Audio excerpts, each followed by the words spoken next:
সম্মানিত সিরাজগঞ্জবাসী, আপনারা সবাই কেমন আছেন? আর একটু জোরে বলেন না, কেমন আছেন সবাই? আলহামদুলিল্লাহ, আমিও ভালো আছি। আমাদেরকে ভালো রেখেছেন কে? আমাদেরকে সুস্থ রেখেছেন কে? আমাদেরকে সুস্থতার মতো শ্রেষ্ঠ নিয়ামত দিয়ে এই জান্নাতের বাগানে এসে কোরআন শোনার জন্য বসার তৌফিক দান করেছেন একজন। আওয়াজ দিয়ে বলেন না, তিনি কে? এজন্য সকলেই সে রবের দরবারে শুকরিয়া আদায় করার দরকার আছে না নাই? এজন্য সকলেই প্রাণ খুলে সিংহ শারদুলের মতো আওয়াজ করে সেই রবের দরবারে শুকর গুজার হচ্ছি। আমরা সকলেই পড়ে নিচ্ছি কালিমাতুশ শুকুর, আলহামদুলিল্লাহ। আল্লাহ রাব্বুল আলামিন বলেন, التائبون العابدون الحامدون السائحون الراكعون الساجدون الآمرون بالمعروف والناهون عن المنكر والحافظون لحدود الله وبشر المؤمنين। জোরে বলেন আল্লাহু আকবার। আল্লাহ রাব্বুল আলামিন সূরাতুত তাওবা 9 নম্বর সূরা 112তম আয়াতে কারিমার মধ্যে এমন 9টি গুণ আল্লাহ রাব্বুল আলামিন বর্ণনা করে দিয়েছেন। আল্লাহর কোন বান্দা বান্দী যদি এই 9টা গুণ অর্জন করতে পারে, আমার মুসলমান কলিজার টুকরা প্রিয় ভাইরা, আল্লাহ তাদেরকে সুসংবাদ দিয়ে আল্লাহ তাদেরকে জান্নাতের মধ্যে পৌঁছায় দিবে। জোরে বলেন সুবহানাল্লাহ। আমার প্রিয় ভাইরা, এবার চলুন, 1 নম্বরে গুণ হলো আল্লাহ পাক রব্বুল আলামিন সুন্দর করে জানায় দিলেন আত-তাইবুন। আল্লাহ রব্বুল আলামিন বলেন, আমার জান্নাতি বান্দা বান্দীদের প্রথম নম্বরে গুণ হলো, আমার জান্নাতি বান্দা বান্দী যখনই অপরাধ করবে, যখনই গুনাহ করবে, যখনই ইসলাম পরিপন্থী কোনো কাজ করবে, কোরআন সুন্নাহ মোতাবেক না চলে, কোরআন সুন্নাহ বিরোধী কার্যকলাপে যখন লিপ্ত হয়ে যাবে, আমার বান্দা বান্দী একমাত্র কেবলমাত্র আমি আল্লাহর কাছে তাওবা করে তারা ফিরে আসবে। জোরে বলেন সুবহানাল্লাহ। আমরা যখনই অন্যায় করব, যখনই অপরাধ করব, যখনই গুনাহের কাজ করব, আমরা তাওবা করে ফিরে যাব একজনের কাছে। আওয়াজ দিয়ে বলেন না, তিনি কে? আর একটু জোরে বলেন, তিনি কে? আল্লাহর কাছে যারা বেশি বেশি করে তাওবা করে, আল্লাহর কাছে যারা বেশি বেশি করে ইস্তেগফার করে, ও কলিজার টুকরা প্রিয় ভাইরা, আল্লাহ পাক সুবহানাহু ওয়া তাআলা ঘোষণা করলেন, আমার জান্নাতি বান্দা বান্দীদের প্রথম নম্বরে গুণ হচ্ছে তারা তাওবাকারী হবে। সবাই বলেন তো, তারা কি কারী হবে? আর একটু জোরে বলেন, তারা কি কারী হবে? তারা তাওবাকারী হবে। কারণ এই জায়গায় আমরা যারা বসেছি, আমি হুজুর বক্তব্য দিচ্ছি, এখানে অনেক আল্লাহওয়ালা ব্যক্তি থাকতে পারেন। প্রিয় ভাইয়েরা, কেউ কি সাহস করে যদি বলি এখানে এমন কে আছেন যে জীবনে একটি গুনাহও করেন নাই? একটু হাতটা তুলে দেখান। ও প্রিয় কলিজার টুকরা প্রিয় ভাইয়েরা, আমরা কি হাত তুলে দেখাতে পারবো? বলেন না, দেখাতে পারবো? কারণ হচ্ছে আমরা সবাই গুনাহগার, আমরা সবাই অপরাধী, আমরা সবাই কম বেশি আমরা গুনাহের মধ্যে লিপ্ত। কথা বলেন ঠিক কিনা? এজন্য প্রিয় ভাইয়েরা, আল্লাহ রাব্বুল আলামিন বললেন, আমার জান্নাতি বান্দা বান্দী যারা হবে, এই দুনিয়াতে তারা অপরাধ করবে, এই দুনিয়াতে যারা গুনাহ করবে, এই দুনিয়াতে তারা কোরআন সুন্নাহ বিরোধী কার্যকলাপ তারা করবে, এরপরে তারা নিজেদের জীবনের ভুলগুলো বুঝতে পারবে, নিজের জীবনের গুনাহগুলো স্বীকার করে আমি আল্লাহর কাছে যদি তাওবা করতে পারে, আল্লাহ রাব্বুল আলামিন বললেন, এই তাওবা করার কারণে আমি রব্বুল আলামিন তার জীবনের সব গুনাহগুলো মাফ করে দিয়া আমি আল্লাহ তাকে জান্নাতি বানায় দেব। জোরে বলেন সুবহানাল্লাহ। আমার মুসলমান ভাইয়ারা, গভীর মনোযোগ। বিশ্বনবী সাল্লাল্লাহু আলাইহি ওয়াসাল্লাম জীবনে কোনো গুনাহ করেন নাই। কথা বলেন ঠিক কিনা? আল্লাহ নবীজির পূর্বের কোনো গুনাহ নাই, আল্লাহ নবীজির পরের কোনো গুনাহ নাই, বর্তমানের কোনো গুনাহ নাই। অতীতের কোনো গুনাহ নাই, ভবিষ্যতের কোনো গুনাহ নাই। এরপরেও বিশ্বনবী সাল্লাল্লাহু আলাইহি ওয়াসাল্লাম বলেন, ওয়াল্লাহি ইন্নী লাস্তাগফিরুল্লাহ ওয়া আতুবু ইলাইহি। আল্লাহর নবীজি বিশ্বনবী সাল্লাল্লাহু আলাইহি ওয়াসাল্লাম বলেন, ওয়াল্লাহি আল্লাহর কসম করে আমি বলছি, আমি রাসূল প্রত্যেকদিন আল্লাহর কাছে, প্রতিটা দিন আমি রব্বুল আলামিনের কাছে আমার গুনাহের জন্য আমি আল্লাহর কাছে ফিল ইয়াউমি আকসারা মিন ৭০ মাররা, আল্লাহর কাছে ৭০ বার করে আমি আমার আল্লাহর কাছে তাওবা করে ইস্তেগফার করে জোরে বলেন আল্লাহু আকবার। আমার প্রিয় ভাইরা, শুধু তাই নয়, বিশ্বনবী সাল্লাল্লাহু আলাইহি ওয়াসাল্লাম অন্য বর্ণনার মধ্যে বলেছেন মিয়াতা মাররা, আল্লাহ নবী বলেন আমি ৭০ বারের বেশি, এক হাদিসের মধ্যে বলেছেন। আবার অন্য হাদিসের মধ্যে আল্লাহ রাসূল বললেন আমি আল্লাহর কাছে প্রতিদিন ১০০ বারের করে আমি আমার গুনাহের জন্য, আমি আমার অপরাধের জন্য আল্লাহর কাছে তাওবা করে জোরে বলেন সুবহানাল্লাহ। আমার মুসলমান মায়েরা, যে রাসূল নামাজে দাঁড়ালে পা ফুলে যেত, যে রাসূলুল্লাহ সাল্লাল্লাহু আলাইহি ওয়াসাল্লাম তাহাজ্জুদের যায় নামাজে এত লম্বা সিজদা আমার নবীজি দিয়েছেন। আমার প্রিয় ভাইরা, আম্মা জান আয়েশা সিদ্দিকা বলেন আমি মাঝে মাঝে বিশ্ব নবীর পায়ের মধ্যে চিমটা দিয়ে দেখতাম আমার নবীজি ইন্তেকাল করেছে নাকি। ও নবীর উম্মতেরা, আমাদের সেই নবী বিশ্ব নবী সাল্লাল্লাহু আলাইহি ওয়াসাল্লাম আল্লাহর কাছে নিজের কোনো অপরাধ নাই, গুনাহ নাই, তারপরেও ৭০ বার করে প্রত্যেকদিন আল্লাহ নবীজি বিশ্ব নবী সাল্লাল্লাহু আলাইহি ওয়াসাল্লাম আল্লাহর কাছে ১০০ বার করে তিনি তাওবা করতেন। জোরে বলেন সুবহানাল্লাহ। কারণ তাওবা করলে জীবনের সমস্ত গুনাহগুলোকে মাফ করে দেন একজন। আওয়াজ দিয়ে বলেন না প্রিয় ভাইরা, তিনি কে? এজন্য আল্লাহ রাব্বুল আলামিন সুন্দর করে জানাই দিলেন, ও বান্দারা কত অপরাধ করেছো, কত অন্যায় করেছো, কত গুনাহের কাজ তোমরা করেছো। আল্লাহ পাক রব্বুল আলামিন সুন্দর করে জানাই দিলেন, বান্দা টেনশন করো না, চিন্তা করো না, কত অপরাধ করেছো, কত অন্যায় করেছো, কত নিজের উপরে জুলুম করেছো রে বান্দা, আমার কাছে তোমরা তাওবা করো, আমার কাছে ইস্তিগফার করো। তাওবার মতো তাওবা করলে আমি আল্লাহ রাব্বুল আলামিন তোমাদের জীবনের সব গুনাহগুলো মাফ করে দিব। জোরে বলেন সুবহানাল্লাহ। এজন্য আল্লাহ রাব্বুল আলামিন বলেন, ইয়া আইয়ুহাল্লাযীনা আমানু তুবু ইলাল্লাহি তাওবাতান নাসুহা। আল্লাহ রাব্বুল আলামিন বললেন, হে ঈমানদারেরা, তোমরা যদি তাওবার মতো তাওবা করতে পারো, তোমরা যদি তাওবায়ে নাসুহা করতে পারো, আমি আল্লাহ 2টা পুরস্কার তোমাদেরকে দান করব। 1 নাম্বার পুরস্কার হলো আসা রাব্বুকুম আইয়ুকাফিরা আনকুম সাইয়্যাতিকুম। আল্লাহ বললেন 1 নাম্বার পুরস্কার হলো আমি আল্লাহ তোমাদের জীবনের সব গুনাহ মাফ করে দিব। ওয়া ইউদখিলাকুম জান্নাতিন তাজরি মিন তাহতিহাল আনহার।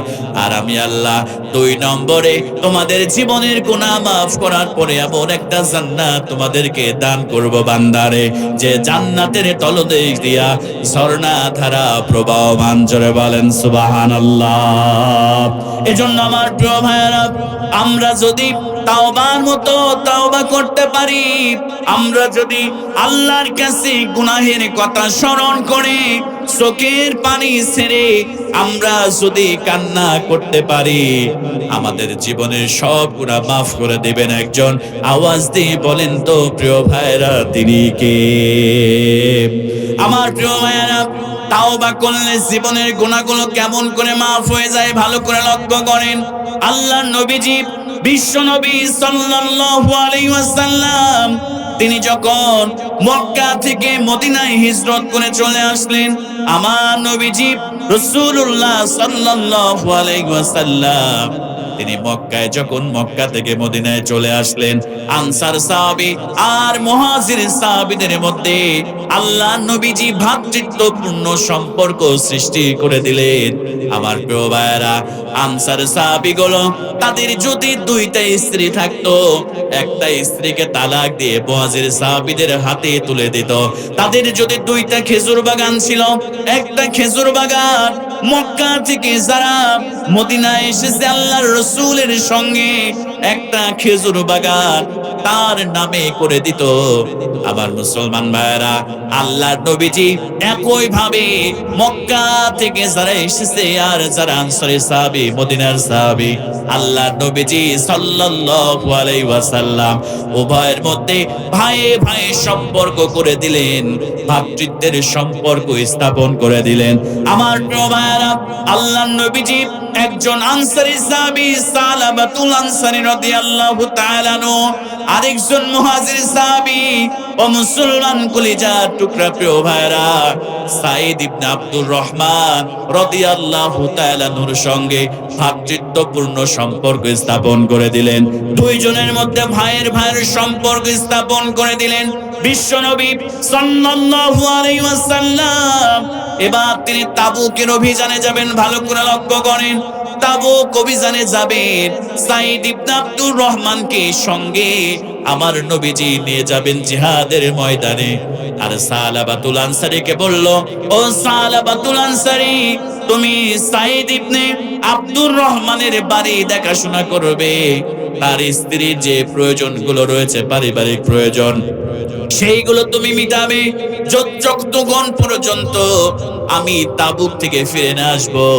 তুমি তার বাড়ি ঘর দেখাশোনা করবা। আল্লাহর নবী বিশ্ব নবী সাল্লাল্লাহু আলাইহি ওয়াসাল্লাম সালাবাতুল আনসারীকে দায়িত্ব দিয়ে সাঈদ ইবনে আব্দুর রহমানকে নিয়ে আল্লাহর নবীজি তাবুকের ময়দানে চলে গেলেন। জোরে বলেন সুবহানাল্লাহ। আমার প্রিয় ভাইয়েরা, কেমন করে তাওবা করলে আল্লাহ জীবনের গুনাহগুলো মাফ করে দেয়, উজ্জ্বল দৃষ্টান্ত সালাবাতুল আনসারী স্থাপন করে গিয়েছে। হযরতে সালাবাতুল আনসারী রাদিয়াল্লাহু তাআলা আনহু সাঈদ ইবনে আব্দুর রহমানের বাড়ি দেখাশোনা করে, তার পরিবারের জন্য যা কিছু প্রয়োজন সব কিছু তিনি দেখাশোনা করে। আমার প্রিয় ভাইয়েরা, একদিন সাঈদ ইবনে আব্দুর রহমানের বাড়িতে সালাবাতুল আনসারী চলে গেলেন। যাওয়ার পরে বাড়িতে কেউ নাই, শুধুমাত্র সাঈদ ইবনে আব্দুর রহমানের স্ত্রী বাড়ির মধ্যে রয়েছে। আমার প্রিয় ভাইয়েরা, সালাবাতুল আনসারী শয়তানের ওয়াসওয়াসায় পড়ে, নফসের ধোঁকায় পড়ে এবার বাড়ির মধ্যে প্রবেশ করে এবার বাড়ির পর্দাটা সরিয়ে সাঈদ ইবনে আব্দুর রহমানের স্ত্রীর হাতটা ধরে ফেলেছে। সাঈদ ইবনে আব্দুর রহমানের স্ত্রী ডাক দিয়ে বলে, ও সালাবাতুল আনসারী, তুমি কি তোমার ভাই, তোমার বন্ধুর আমানতকে খেয়ানত করতে চলেছো? তুমি কি আমার সঙ্গে খারাপ ব্যবহার করতে চলেছো সালাবাতুল আনসারী? আমার প্রিয় ভাইয়েরা, স্ত্রী যখন বলেছে আব্দুর রহমানের আল্লাহকে ভয় করো, আল্লাহর কাঠগড়ায় তোমাকে কিয়ামতের মাঠে দাঁড়াতে হবে। আমার প্রিয় ভাইয়েরা, সালাবাতুল আনসারী রাদিয়াল্লাহু তাআলা আনহু এই কথাটা শোনার সঙ্গে সঙ্গে তার হৃদয়ের মধ্যে প্রকম্পন শুরু হয়ে গিয়েছে। এবার আল্লাহর নবী সাহাবী সালাবাতুল আনসারী তাওবা তাওবা তাওবা বলে এবার বাড়ির মধ্য থেকে এক দৌড় দিয়ে তিনি বের হয়ে গিয়েছে। আমার মুসলমান কলিজার টুকরা প্রিয় ভাইয়েরা, এইদিকে রাসূলুল্লাহ সাল্লাল্লাহু আলাইহি ওয়াসাল্লাম তাবুক অভিযান থেকে সাঈদ ইবনে আব্দুর রহমানকে নিয়ে এবার দেশে ফিরেছে। আমার প্রিয় ভাইয়েরা, সাঈদ ইবনে আব্দুর রহমান বাড়িতে আসার পরে স্ত্রীর কাছ থেকে সালাবাতুল আনসারীর এই কথা শোনার পরে সাঈদ ইবনে আব্দুর রহমান সাময়িক মন খারাপ করেছেন, কিন্তু তারপরে তার ভাই সালাবাতুল আনসারীকে সাধারণ ক্ষমা ঘোষণা করে দিয়েছে। কারণ হলো সাঈদ ইবনে আব্দুর রহমান চিন্তা করেছে সে তো নিজ ইচ্ছায় করে নাই, নফসের ধোঁকায় শয়তানের ওয়াসওয়াসায় সে এমন একটা জঘন্যতম কাজ করে ফেলেছে।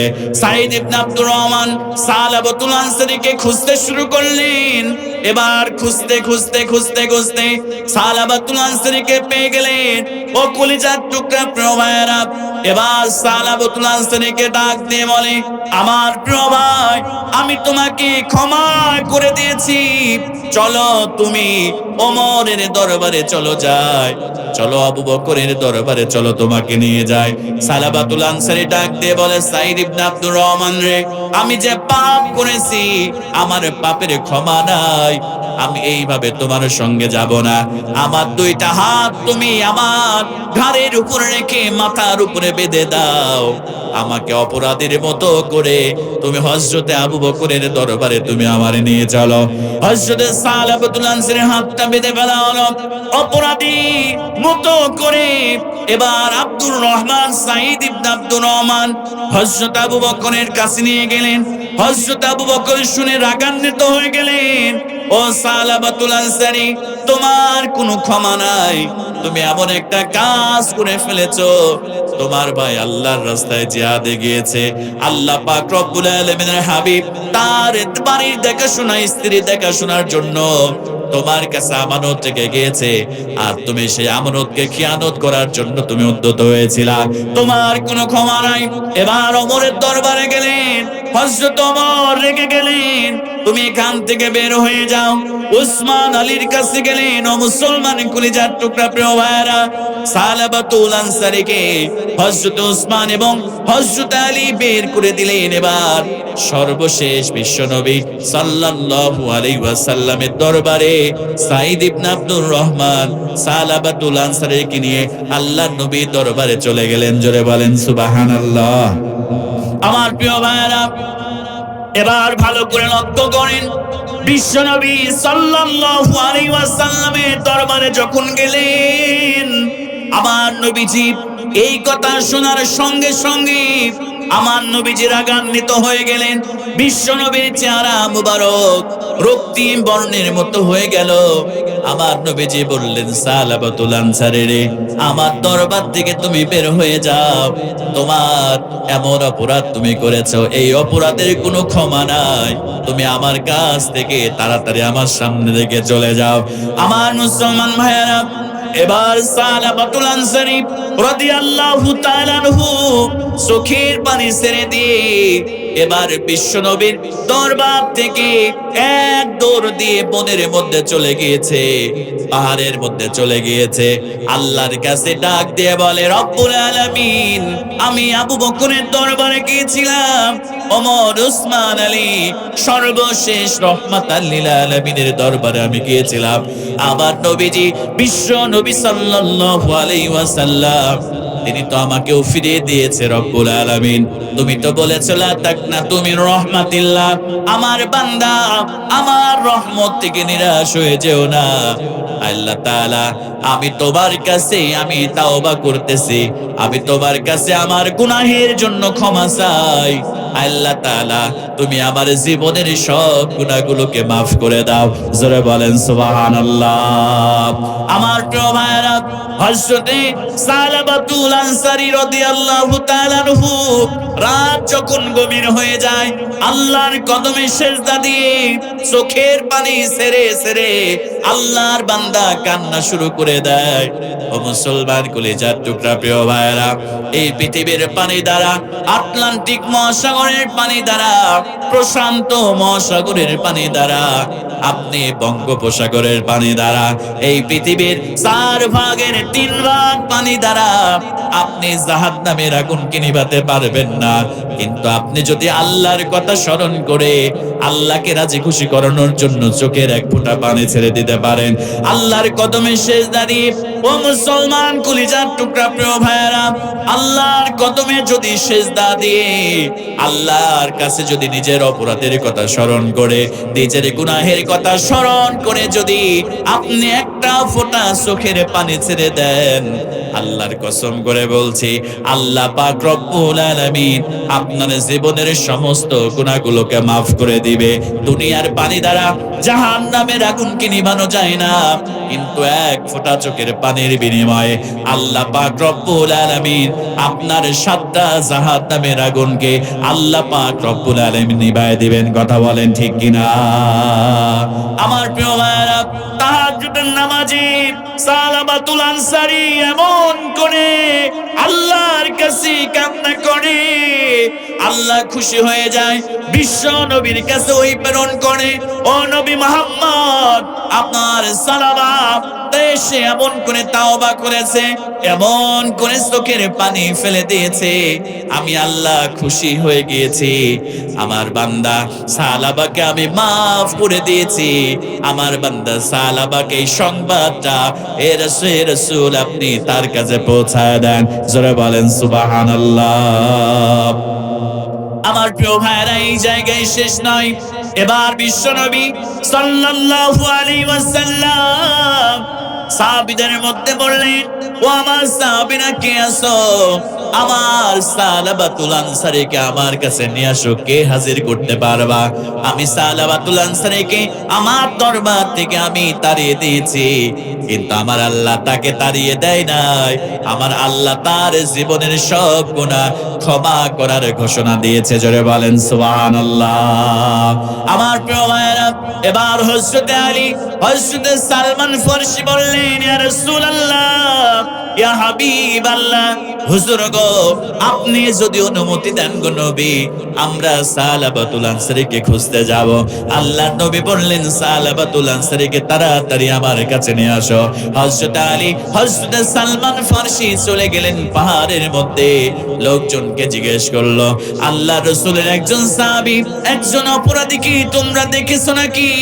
ওই এলাকার মানুষগুলো বলল, এই যে এখানে একটা পাহাড়ের মধ্যে গাছ আছে, রাত যখন গভীর হয়ে যায়, আল্লাহর একজন বান্দা এই গাছের গোড়ায় বসে বসে এমন করে কান্না করে, মনে হয় যেন জাহান্নাম থেকে পালিয়ে এসেছে। হযরত আলী সালমান ফারসি অপেক্ষা করতে লাগলেন। এবার রাত যখন হয়ে গেল, এবার কান্নার আওয়াজ বোঝা যায়। হযরত আলী সালমান ফারসি এসে দেখে সালাবাতুল আনসারী আল্লাহর কদমে সিজদা দিয়ে ডাক দিয়ে বলে, ও মালিক, আমার জীবনের গুনাহগুলো মাফ করে দাও। আল্লাহ, আমি অপরাধ করেছি, আমি অন্যায় করেছি। আল্লাহ তাআলা, তুমি ছাড়া আমার কোনো যাওয়ার জায়গা নাই। আল্লাহ, তোমার দরবার ছাড়া আমার কোনো দরবার নাই। এবার হযরত আলী সালমান ফারসি বললেন, ও সালাবাতুল আনসারী রে, তোমার চোখের পানি আল্লাহ এত পছন্দ করেছে, আল্লাহ তোমার জীবনের সব গুনাহ মাফ করে দিয়েছে, আমার রাসূল ঘোষণা করে দিয়েছে। ও সালাবাতুল আনসারী, তোমাকে আমরা নিতে এসেছি, চলো যাই, আমরা নবীর দরবারে ফিরে যাই। এবার সালাবাতুল আনসারীকে নবীজির দরবারে নিয়ে আসা হলো। আমার মুসলমান ভাইরা, ফজরের আযানের সময় হয়ে গিয়েছে। আমার নবীজি সূরাতুল ফাতিহা শেষ করেছেন। আমার নবীজি দ্বিতীয় রাকাতে এবার তাকাজুর সূরা পড়তে শুরু করেছেন। আল্লাহ নবীজি যখন আলহাকুমুত তাকাজুর হাত্তা সুরতুমুল মাকাবির এই পর্যন্ত পড়েছে, এবার সালাবাতুল আনসারী একটা চিৎকার দিয়ে মসজিদের মধ্যে, জমিনের মধ্যে পড়ে গিয়েছে। নামাজ শেষ হলো। আল্লাহ নবীজি এবার আসতেন, দেখেন সালাবাতুল আনসারী এই দুনিয়াতে আর বেঁচে নেই। আমার প্রিয় ভাইরা, এবার সালাবাতুল আনসারীর জানাজার ব্যবস্থা করা হলো। সালাবাতুল আনসারীর জানাজা ব্যবস্থা করা হলো। আল্লাহ নবীজিকে এমন দৃশ্য কোনো জায়গায় দেখা যায় না। আল্লাহ নবীজি, বিশ্ব নবী সাল্লাল্লাহু আলাইহি ওয়াসাল্লাম কেমন যেন বৃদ্ধা আঙ্গুলের উপরে ভর করে হাঁটতেছেন। আল্লাহ নবীজি এমন করে হাঁটে, জানাজা যখন শেষ হয়ে গেল, দাফন কাফন যখন শেষ হয়ে গেল, হযরত ওমর বিশ্ব নবীকে জিজ্ঞেস করলেন, ইয়া রাসূলুল্লাহ, ইয়া হাবিবাল্লাহ, ওগো আল্লাহর নবীজি, আপনাকে তো কোনোদিন আমি বৃদ্ধা আঙ্গুলের উপরে ভর করে হাঁটতে দেখি নাই, কেন আপনি আজকে বৃদ্ধা আঙ্গুলের উপরে আপনি ভর করে হাঁটতেছেন?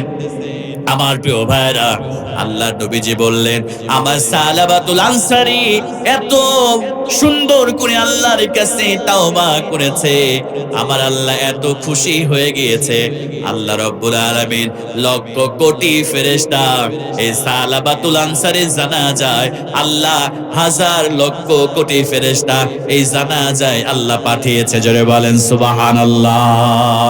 আল্লাহর নবী বললেন, ওমর রে, আমি যেইটা দেখি তোমরা সেইটা দেখো না। আমি যখন ফেরেশতা দেখতে পেলাম, ফেরেশতার কারণে আমি রাসূল পাটা সুন্দর করে জমিনের মধ্যে দিয়ে দিব, এতটুকুন জায়গা আমার ছিল না, আমার পা দেওয়ার মতো জায়গা ছিল না।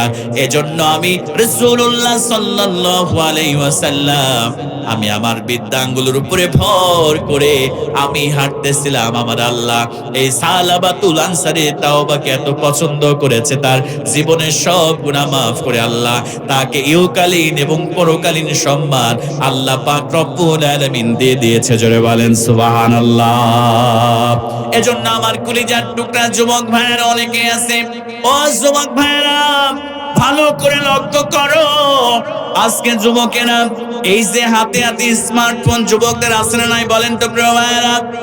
এই যে স্মার্টফোনের মধ্যে রাত যত গভীর হয়, আমার কলিজার টুকরা যুবক ভাইয়ের একটু মনোযোগ দিয়ে শ্রবণ করো, একটু মনটা নরম করে দাও।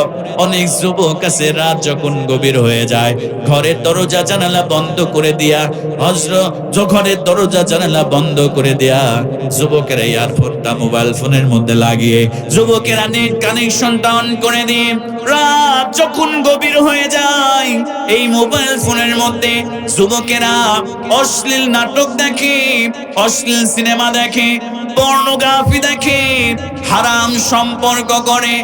এমন যুবক কিন্তু আমাদের সমাজের মধ্যে অসংখ্য রয়েছে। কথা বলেন ঠিক কিনা? আমার কলিজার টুকরা যুবক ভাইয়েরা, এই দুনিয়াতে মোবাইল ফোনের ব্যবহার, মোবাইল ফোনকে বহন করা খুব সহজ, কিন্তু আমার কলিজার টুকরা প্রিয় ভাইয়েরা, কাল কিয়ামতের দিন কঠিন মুসিবতের সময় এই মোবাইল ফোনের মাধ্যমে আমাদের যে গুনাহ হয়েছে, আমাদের যে জেনা হয়েছে, চোখের গুনাহ হয়েছে, আল্লাহর কাছে এই মোবাইল ফোনের হিসাব কিন্তু আমরা কোশ্চেন কালেও দিতে পারবো না। কথা বলেন ঠিক কিনা? ও যুবক ভাইয়েরা, তুমি কি চিন্তা করো না, যখন তুমি এই মোবাইল ফোনের মধ্যে অশ্লীল নাটক দেখো, অশ্লীল সিনেমা দেখো, এই দুনিয়ার মা দেখে না, এই দুনিয়ার বাবা দেখে না, বন্ধু বান্ধবী দেখে না, ভাই দেখে না, বড় বোন দেখে না, কিন্তু আমার প্রিয় ভাইরা, রাতের অন্ধকারে তুমি কি গুনাহ করতেছো, এই দুনিয়ার কেউ না দেখলেও দেখেন একজন, আওয়াজ দিয়ে বলেন তো তিনি কে? আমার যুবক ভাইয়ের জন্য হারাম সম্পর্ক করা যাবে না। আজকে যুবকেরা হারাম সম্পর্ক করে, জিনার সম্পর্ক করে। ও যুবক, তোমার আল্লাহ তোমাকে কত মহব্বত করে, তোমার আল্লাহ তোমারে কত ভালোবাসে, একটু কি চিন্তা করো না? তুমি একজন মেয়ের সঙ্গে 5 বছর তুমি সম্পর্ক করেছো, ভালো করে লক্ষ্য করো। ও যুবতী বোনেরা, তুমি একটা ছেলের সঙ্গে 5 বছর হারাম সম্পর্ক করেছো। ও যুবক ভাইয়েরা, 5 বছর তুমি একটা মেয়ের সাথে সম্পর্ক করেছো, একটা মাস শুধু তুমি ওই মেয়েটার সঙ্গে তুমি কথা বলা বন্ধ করে দাও, তাকে নিয়ে ঘুরতে যাও বন্ধ করে দাও, তাকে তুমি রেস্টুরেন্টে নিয়ে যাও বন্ধ করে দাও।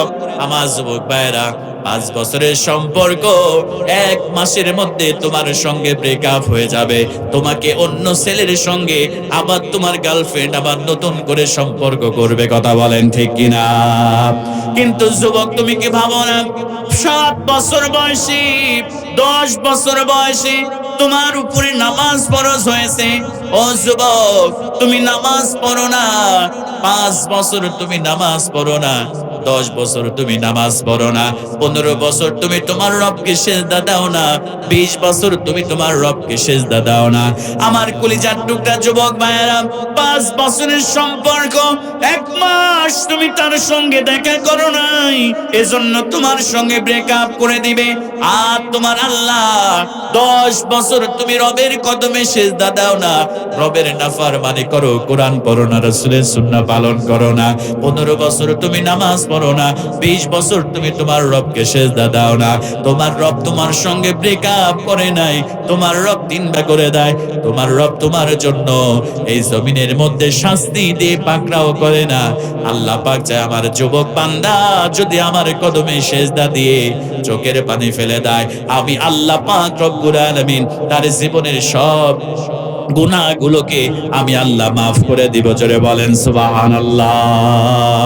এজন্য আমার প্রিয় ভাইয়েরা, ও যুবক, কত নামাজ ছেড়ে দিয়েছো, কত রোজা ছেড়ে দিয়েছো, কত অন্যায় তুমি করেছো, কত জিনা তুমি করেছো, কত ব্যভিচার তুমি করেছো। চিন্তা করো না, আল্লাহর কদমে সিজদা দাও। রাতের বেলা তুমি অর্ধরাত্রি যখন অতিক্রান্ত হয়ে যায়, যখন রাতের 1টা 2টা বেজে যায়, যুবককে হাতে ধরে পায়ে ধরে বলে যায়, সুন্দর করে ওযু করো, উত্তম পোশাক পরিধান করো, যাই নামাজটা পিছিয়ে দাও। রবকে তো কখনো সিজদা দাও নাই, আল্লাহকে তো কখনো সিজদা দাও নাই। ও আমার যুবক ভাইয়েরা, আল্লাহ রব্বুল আলামিনকে রাজি খুশি করানোর জন্য নিজের অপরাধের কথা স্মরণ করে আল্লাহর কদমে একটা সিজদা দিয়ে দাও। আল্লাহর কদমে একটা সিজদা দিয়ে আল্লাহকে বলো, রব্বুল আলামিন, আমার মতো গুনাহগার, আমার মতো অপরাধী এই জমিনের মধ্যে একটাও নাই, আমার মতো অপরাধী একটাও এই জমিনের মধ্যে নাই। ও যুবক ভাইয়েরা, আটলান্টিক মহাসাগরের পানি দ্বারা জাহান্নামের আগুনকে নিভানো যায় না, প্রশান্ত মহাসাগরের পানি দ্বারা জাহান্নামের আগুনকে নিভানো যায় না, বঙ্গোপসাগরের পানি দ্বারা জাহান্নামের আগুনকে নিভানো যায় না। কিন্তু তুমি যদি তাহাজ্জুদের যায় নামাজে চোখের একটা ফোঁটা পানি যদি তুমি ছেড়ে দিতে পারো, ওয়াল্লাহি, আল্লাহর কসম করে বললে যুবক, আল্লাহ পাক রব্বুল আলামিন 1 ফোঁটা পানির বিনিময়ে আল্লাহ রব্বুল আলামিন তোমার জীবনের সব গুনাহ মাফ করে দিয়া আল্লাহ পাক রব্বুল আলামিন তোমাকে জান্নাতি যুবক হিসেবে আল্লাহ পাক রব্বুল আলামিন কবুল করে নিবে। জোরে বলেন সুবহানাল্লাহ। এজন্য জান্নাতি বান্দা বান্দিদের 1 নম্বরে কোয়ালিটি, 1 নম্বরে গুণাবলী, আমার প্রিয় ভাইরা, যারা অন্যায় করবে, অপরাধ করবে, নামাজ ছেড়ে দিবে, রোজা করবে না, জিনা করবে, ব্যভিচার করবে, খারাপ কাজ করবে, আল্লাহর নাফরমানি করবে, এরপরে তারা আল্লাহর রহমত থেকে নিরাশ হবে না। একমাত্র কেবলমাত্র আল্লাহর কাছে তারা তাওবা করবে, ইস্তেগফার করবে। আল্লাহ পাক বললেন, বান্দারে, এইটা হলো আমার জান্নাতি বান্দা বান্দীদের গুনাহবলী। যতই অপরাধ হোক না কেন, আমি আল্লাহ পাকের কাছে তারা তাওবা করবে। জোরে বলেন সুবহানাল্লাহ।